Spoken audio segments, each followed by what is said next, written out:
Be ready. Start. Mr. Vice Chairman, sir, at the outset, I must express my thanks to the honorable members on both sides of the House who have participated in the discussion on the sixth five-year plan document.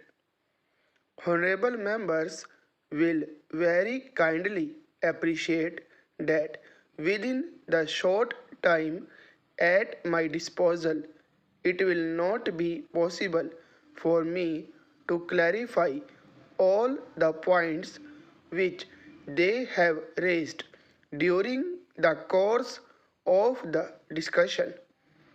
I am going to confine my remarks to certain important aspects of the discussion, though I have taken note of almost all the points which honorable members made during the course of the discussion.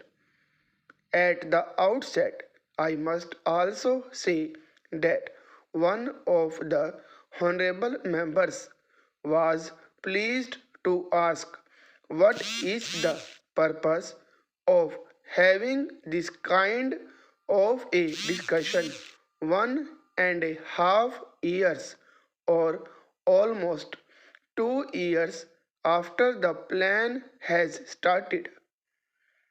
I do not know whether honorable member do recollect that my predecessor Mr. Tiwari had circulated a note to all the members of this house, particularly about the sixth plan framework, and he expected that the honorable members will be able to send their remarks to the minister and also to the planning commission so that before the draft document of the sixth plan is prepared and finalized, their views could be taken into account.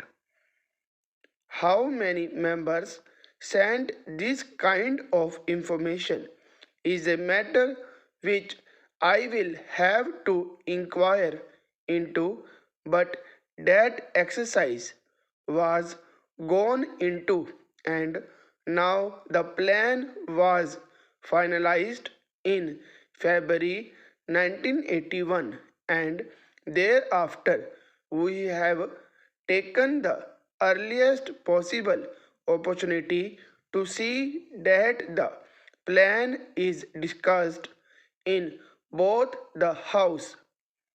Sir, I am aware of the fact that the international situation and also the internal situation in which this sixth five-year plan has been finalized will definitely have some kind of an impact on the plan document as it was prepared and how we will be succeeding in trying to avoid the adverse effect it might have on the achievement of the physical targets that we have set for ourselves at the end of the sixth five-year plan. Sir, there are 3 points which were mentioned by all the honorable members.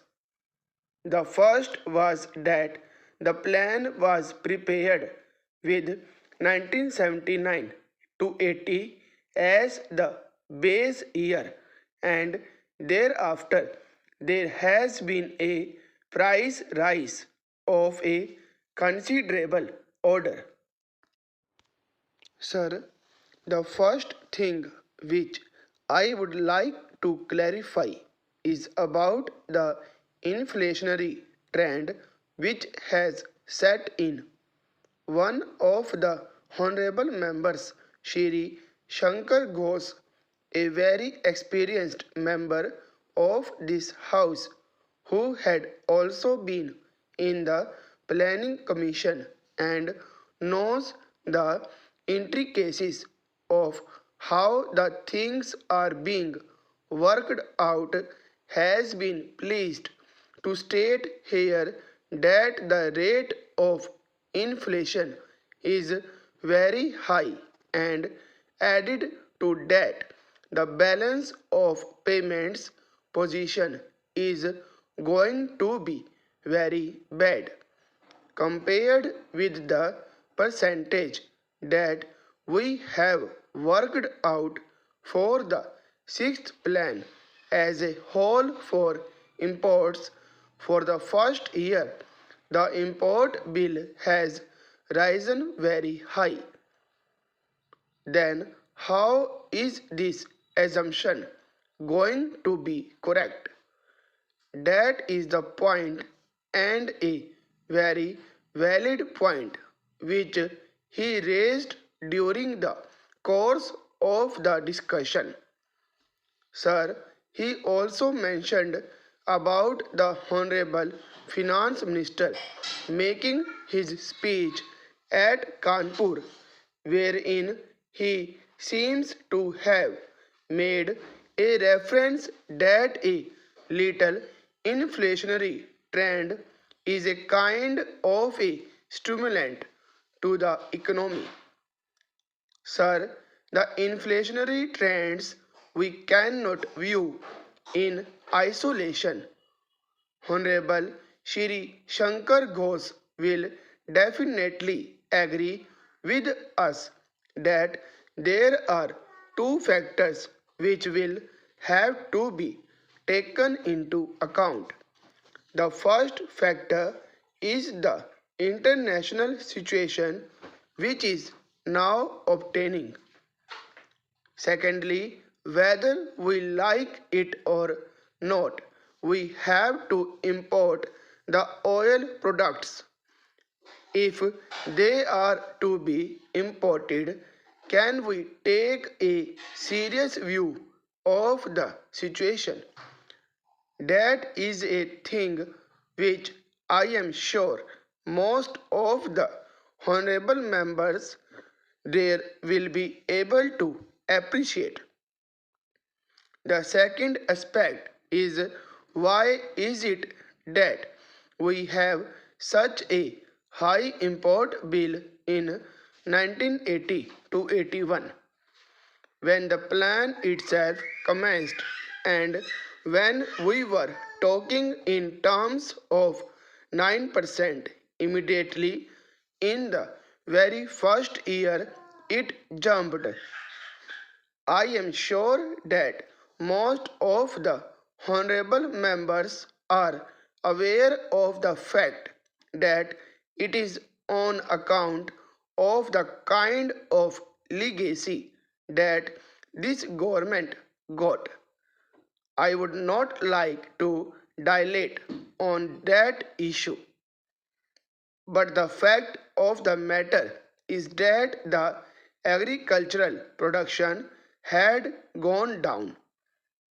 Even in the industrial sector, there was a decline of 1.4%. The coal production had considerably gone down in terms of production, and the electricity generation was at the lowest. If we had to make a beginning, which in fact is within the control of the government of India, with these infrastructural facilities which will have to be provided both in agricultural sector and the industrial sector, concerted efforts will have to be made. Stop.